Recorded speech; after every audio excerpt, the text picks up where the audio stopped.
Good evening, everyone, and welcome back to All Blended Up. It's your girl, Shantanell Linden, and I welcome you back to another episode. Now, today I am by myself. My husband is away, but he'll be back for our next segment. And today I just want to go into further detail, piggyback off of our last episode where it was on expectations. My husband and I were just talking about some expectations that we set as parents, and just maybe some disappointments that we may have as parents when we have these certain expectations for our children, and maybe they don't live up to certain standards that we placed in our mind. Because one of the things that I wanted to convey in that segment was that the children do have their own mind, they have their own thoughts, and it may not always align up with what it is, the vision that we have in mind for them, and just really ways to navigate those waters in the situation when that does happen. And so we just thank y'all again. We thank y'all for all of your support. Please go back and listen to the other 10 episodes that we had. We're talking about so many different things. We're talking about our family dynamic of a blended family. For those who are new here, my husband and I are a blended family, hence the name All Blended Up. And when I met my husband, he had two sons, and so collectively we have 5 children. We have 3 that we had together, and then the 2 sons that he had prior to our relationship. And we're just talking about some of the ways that we have had to navigate the waters of a blended family, and also just some of the ways that we've had to navigate waters even as parents that now have children that have transitioned into adulthood, and what that looks like now, and how you are to parent in that space. And it's not always easy to make that transition, and I kind of want to touch on that today. And so for those who don't know, we have a 22-year-old and we have a newly 18-year-old, and those are the 2 older, my stepsons, but I look at them as my sons as well. And it has been, I'll be honest, sometimes challenging. It's challenging because it's a way that you still view them, and it's a way that you still see them, but you have to understand now that they have transitioned into adulthood, and sometimes they may not always make decisions that you agree with, and you can see the writing on the wall because you've been there, but you have to just trust what you have placed on the inside of them, and trust that God has their life in the palm of his hand, and that he's walking with them. But I'm not going to sit here and say that that's always easy. And we are still figuring that thing out as we continue to be there for our oldest son, who is 22, and also for the 18-year-old. And I think if all of y'all kind of go back to 18 and just remember how you felt at that age, because I know I can go back and think like when I finally made 18, it's like, oh, I'm grown. And then I had me a little job too. So I felt like I knew certain things. I felt like, I was contributing to society in a way. I was contributing even in the household of my parents. At that time, my father had already moved out, and, my parents divorced and all that good stuff. But it would be my mom, my brother, and I. And my sister was in college. And so when she came back home from college, and after she graduated, she was back in the home. But I felt like I had everything pretty much figured out. I felt like I wasn't really a bad kid. I worked, I helped contribute to the household financially. But when I think back to some of the things that I was doing, if my children were doing the same things, I would feel disrespected. And so now when I look at our 18-year-old, and he's kind of, I feel like kind of getting that vibe where he's feeling himself and feel like he know things, and probably be looking at us like, y'all don't know, or y'all are just saying that, but it's going to be different for me. But how many of you know that there is nothing new under the sun? And so I just want to let that marinate and you rest in that. Like there's nothing new under the sun. If anyone kind of knows where that term comes, it comes from like the book of Ecclesiastes. So it's a biblical term. So anyone who's read the Bible and they've read Ecclesiastes, they know that that's the theme of Ecclesiastes. Like the author is saying there's nothing new under the sun. And so I kind of want to dive into that saying today. I kind of want to dive into what that means. There's nothing new under the sun. And how that applies to us as parents, how that applies to our children. And so when you go to Ecclesiastes first, Ecclesiastes 1, I should say, I've said Ecclesiastes first, but Ecclesiastes 1, it starts out with, and I'm going to just say Solomon. I know it opens up with him saying that he's the preacher, or some translations, which is the translation I'm going to read from today, the New Living Translation says the teacher. It says, these are the words of the teacher, King David's son who ruled Jerusalem. And so I'm just going to say Solomon wrote this because, he was the son of King David and he was a king. So to me, I feel like he wrote it, or somebody that came generations behind documented maybe what Solomon said. But I just wanted to put that in there for context.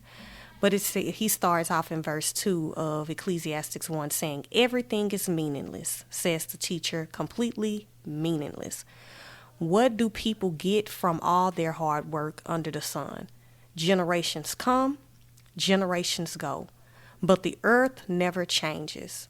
The sun rises and the sun sets, then hurries around to rise again. The wind blows south and then turns north. Around and around it goes, blowing in circles. Rivers run into the sea, but the sea is never full. Then the water returns again to the rivers and flows out again to the sea. Everything is wearisome beyond description. No matter how much we see, we are never satisfied. No matter how much we hear, we are not content. History merely repeats itself. It has all been done before. Nothing under the sun is truly new. And I want to put a pin in it right there at verse 9. So in this translation, it says, history merely repeats itself. It has all been done before. Nothing under the sun is truly new. And I want to read it in the English Standard Version as well, just to give another way that it's written. So I'm going to read verse 9 again. It says, what has been done is what will be, and what has been done is what will be done. And there is nothing new under the sun. So basically it's saying there's nothing new. We're just kind of recycling everything. And if you read those first couple of verses, it's essentially saying that. It's like the wind is going to continue to blow north and then south, and then the sun rises and it sets, and then it hurries up and come up again for the next day. The wind blows this way, the wind blows that way. And he's just saying like, it sounds like Solomon got to the end of his life and he realized, okay, everything that I'm doing or everything that I've achieved, like somebody's done before. Once I'm gone, somebody's going to do this pretty much essentially the same thing I've done. Once everybody dies off, that new me, I'll become a distant memory, and then it's going to be a whole nother generation of people doing the same thing over and over and over again.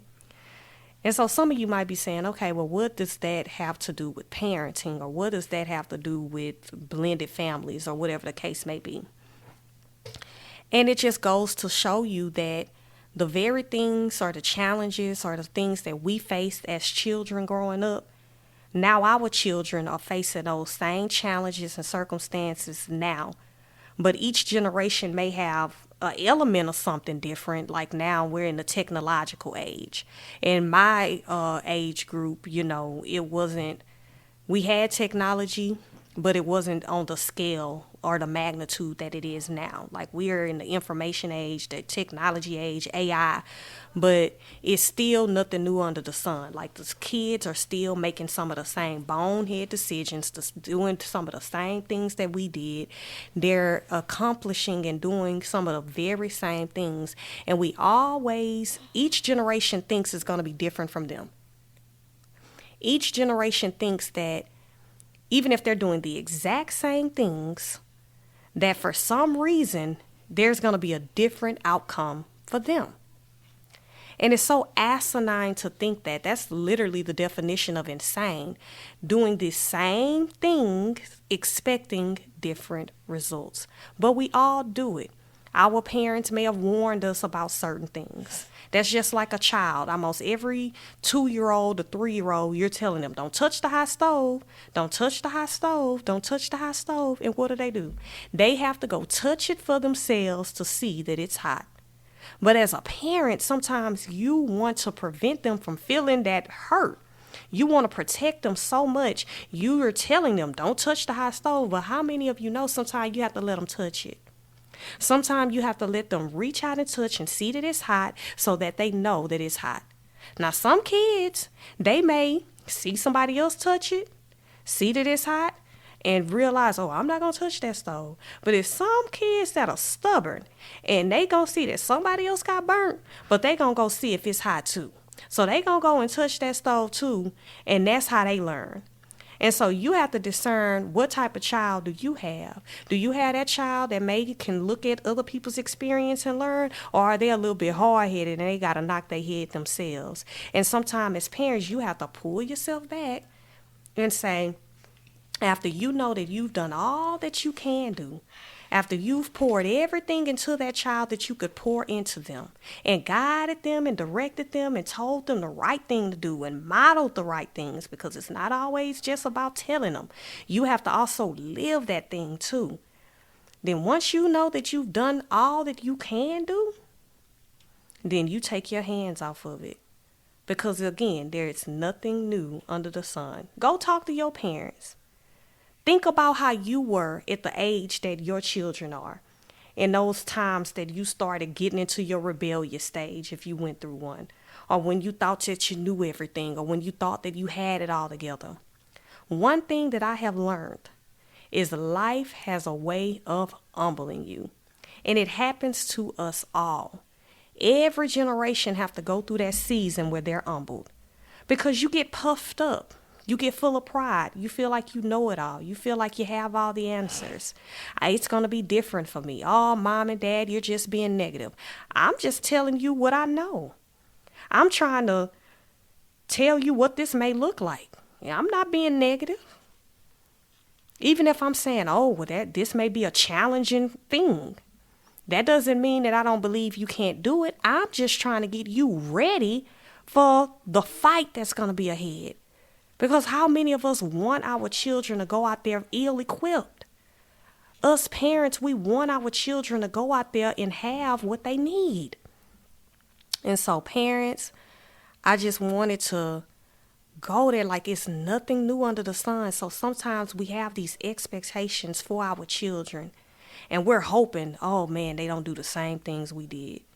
And they may not, but some of the things may repeat themselves. And prayerfully, the poor cycles, the cycles of negativity, those things break. Those are the things that we want to be in prayer concerning. So maybe you was a teenage parent. You was a teen mom or a teen dad. You may want that cycle to break.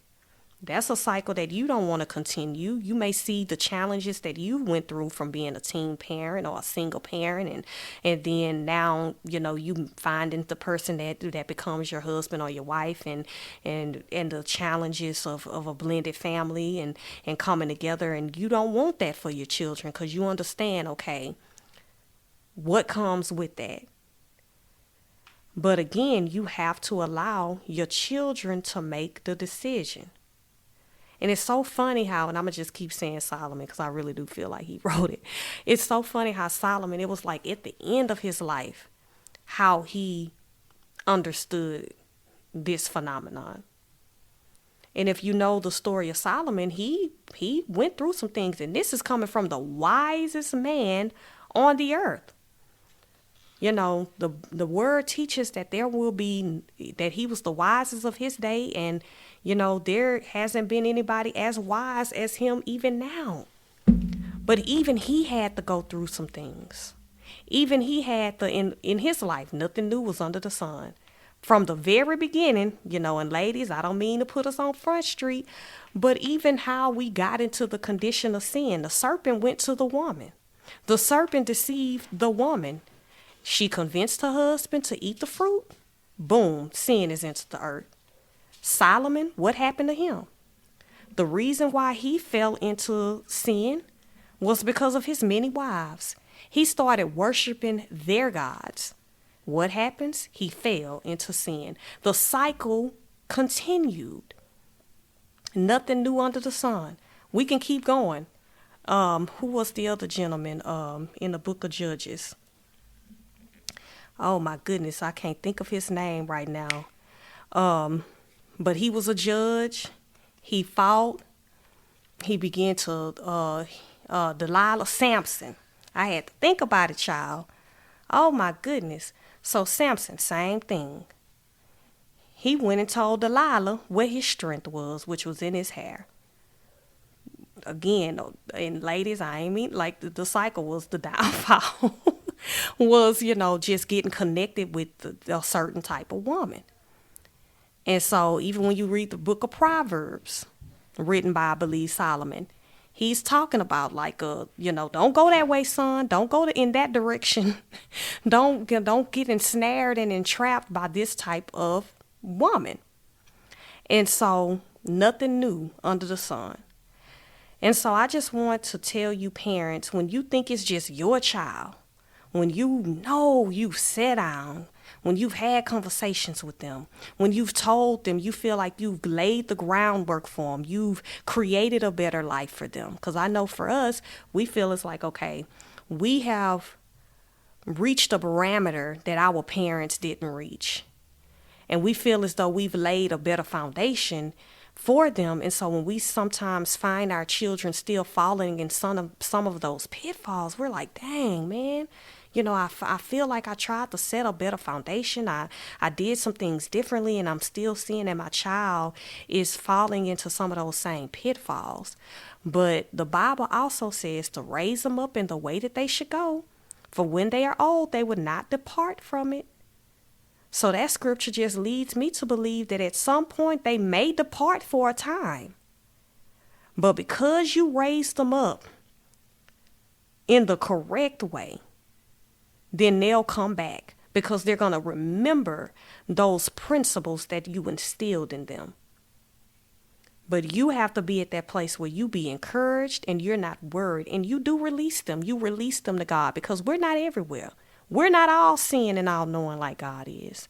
He knows where they are every minute of the day. He knows the things that He's placed within them. He knows what He has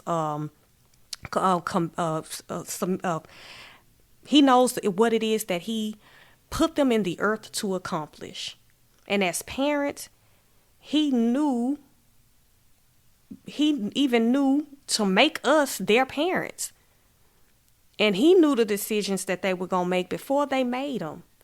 And so we have to trust what we've instilled in our children and allow them to figure it out, because you can't live this life for them. They, at some point, they get to an age of accountability where they're going to be accountable for their actions. But again, it's hard. It's a hard thing to figure out, okay, God, when do I cut this thing off? Because this whole entire time I went from nurturing this child that was 6 pounds, you know, my oldest stepson, and I wasn't around then, but, you know, he was a preemie. So I'm sure my husband, like, this little baby now is a 22-year-old grown man making his own life decisions, having his own, building his own family. And sometimes you just don't know how to shift that relationship, but just know that you're not going to do it perfectly. that just like you're getting adjusted to the new dynamics of your relationship, your children are. And that's another thing. We can get so caught up in our feelings and how we may feel about something and how it looks from the lens of our eyes that we don't see how they see it. And so I just want to encourage parents today that it's not just your child, that it may be, because it's nothing new under the sun. And so the things that they're doing, you did them. The things and your parents did them. And the generation before that and before that and before that. But we move past it. It's nothing new under the sun. So I thank you guys for coming back again to another segment of All Blended Up. We'll be back here next week with my husband, Jonathan. And so I hope this encourages some parents today. Don't grow weary in what it is that you're doing with your children.